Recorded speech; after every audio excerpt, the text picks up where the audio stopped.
dar início agora à nossa aula sobre comandos condicionais. Vamos lá? Vamos falar agora sobre expressões lógicas booleanas. Nós temos aqui um bloco de comandos e a gente tem um if, eu tenho uma expressão booleana que vai testar para verdadeiro ou falso, eu tenho um elif, né, que é se essa expressão for falsa, eu vou, esse aqui ele depende do resultado dessa expressão, se ela for falsa, eu vou avaliar essa segunda expressão booleana, se ela for verdadeira, eu vou executar esse bloco 2, assim como se a expressão 1 fosse verdadeira, eu executava o bloco 1, se a primeira for verdadeira e a segunda for verdadeira. Vamos agora falar sobre expressões lógicas booleanas, tá? Então a gente tem estruturas de controle, como seleção e repetição, que vamos falar em aulas posteriores. E nós temos aqui uma expressão de seleção. Nessa expressão de seleção, nós temos três elementos aqui, um if, o elif e o else. O if ele testa uma expressão booleana. Se essa expressão booleana for verdadeira, ele vai executar o bloco de comando abaixo dele.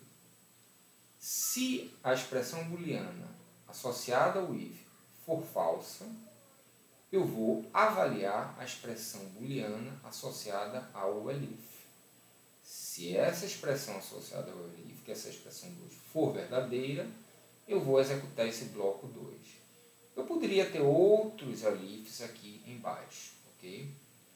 Mas aqui eu já coloquei o else. Se eu coloco o else, é caso nenhuma das expressões acima, nem o if e nenhum dos elifs que estão acima dele, se for avaliado para verdadeiro, eu vou executar o bloco de comandos, esse bloco 3 aqui, associado ao meu else. Então nós temos aqui, tá, a sintaxe geral do comando if. Eu tenho o if, eu posso ter só o if e else, mas eu posso ter os elifs, tá certo? Como a gente viu aí, quantos forem necessários aqui abaixo do if, né, finalizando com um else, tá? Esse else também pode ser opcional, eu posso ter só um if, só um comando if, né? Por exemplo, eu poderia ter um programa que sempre que inicializa, ele verifica se é data do aniversário do usuário. Se for a data do aniversário, ele diz: parabéns, hoje é seu aniversário. Certo? Então, isso não tem else. Se não for a data do aniversário do usuário, esse if não vai acontecer nada, não vai ter um else, não vai ter nada. Tá? Então, esse é um exemplo de um if sem else.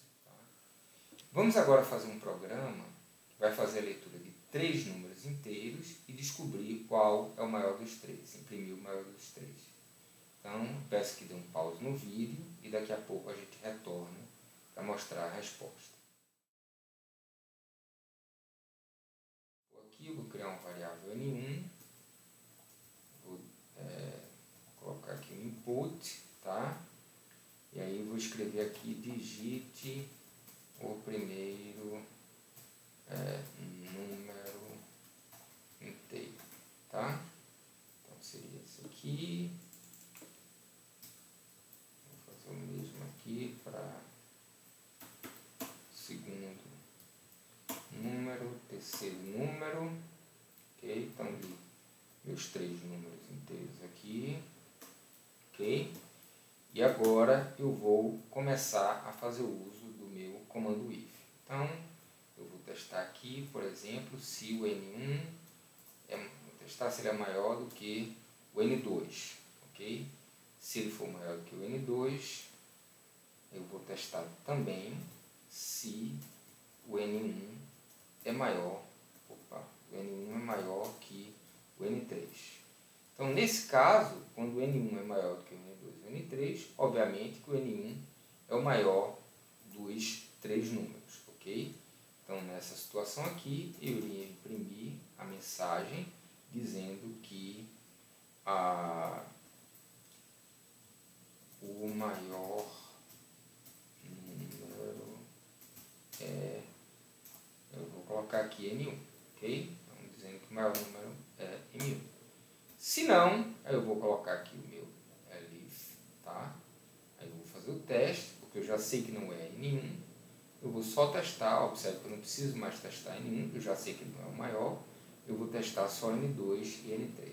Se o N2 for maior que o N3, ok? Então, quem é o maior vai ser o meu N2, tá? O maior número é N2. Se não for nem N2, N1, nem N2, obviamente que o maior número vai ser o N3, tá?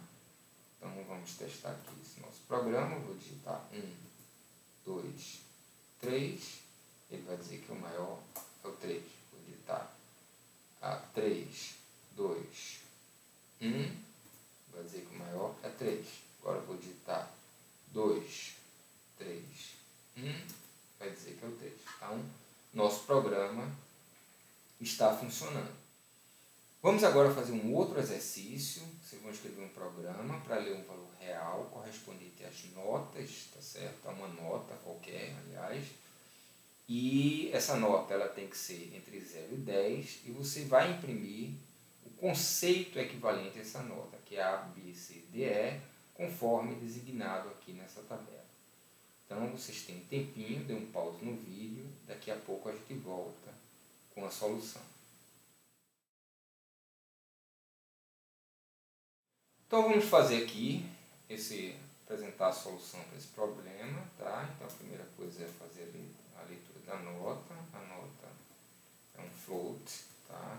Então, vou fazer a leitura, solicitar digite sua nota, ok? Vou pedir a nota, e aí vou começar a fazer os testes. Eu vou assumir que a nota que foi digitada corretamente, ou seja, está entre 0 e 10. Então, se está entre 0 e 10, eu só preciso testar se a nota é maior ou igual a 8,5 para concluir que o aluno tirou o conceito A. Okay? E agora eu vou colocar alguns elifs, tá? Aí eu vou testar agora cada uma das situações. Se a nota do aluno é maior ou igual a 7, for maior ou igual a 7, ele tirou o conceito B, certo? E aí, essa situação vai se repetir para todos os conceitos que ele for tirar. Aqui seria o conceito C, aqui conceito D, maior ou igual a 5, maior ou igual a 3.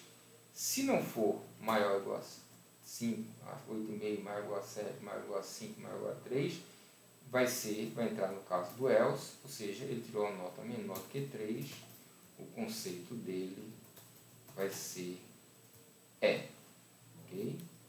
Então vamos testar aqui esse nosso programa, tá? Vamos imaginar que ele tenha tirado 7, o conceito dele é B, porque a nota dele é maior ou igual a 7, tá? Então está aqui a solução para esse nosso problema. Vamos falar um pouco sobre agora coerção de tipo. O que é a coerção de tipo? Coerção de tipo é quando a gente converte um determinado tipo, força a conversão de um determinado tipo em outro tipo. Tá? Então, eu converto, por exemplo, um texto em um número. Eu converto um valor, que é um texto 2, no número 2. Então vamos ver aqui algumas situações. Então vamos pegar uma variável x e atribuir a ela o valor 2,8, forçando essa conversão de 2,8 para inteiro. Então se eu mandar imprimir x e perguntar qual é o tipo de x, ele vai dizer que o valor que está armazenado em x não é 2,8, porque quando eu converti para inteiro, eu trunquei esse valor e perdi esse 0,8 aqui. E o tipo é inteiro, tá? Eu podia passar aqui também Vamos imaginar aqui que ao invés de passar 2.8, eu passe o texto 3. Tá? Então, quando eu imprimir, ele vai dizer, observe que, embora eu tenha atribuído um inteiro, um texto, eu forcei a conversão com esse int desse texto 3 para inteiro. Se eu pegar agora e colocar 3.2 e mandar forçar esse texto para float, ele vai imprimir o texto, o valor 3.2 e converteu esse valor para float, ok? Se eu pegar o valor 3.2 e converter agora para string, tá? Quando eu imprimir, isso não é mais o valor, o número 3.2, mas é o string 3.2. Então, se eu tentar fazer aqui x mais 1, ele vai dar um erro, porque x não é mais um valor, x não recebeu um valor do tipo float, mas recebeu um valor do tipo string, tá? Então eu posso fazer diversas conversões. Obviamente que essas conversões, elas têm que fazer sentido, tá? Eu não posso chegar aqui e tentar converter Rui para inteiro, ok?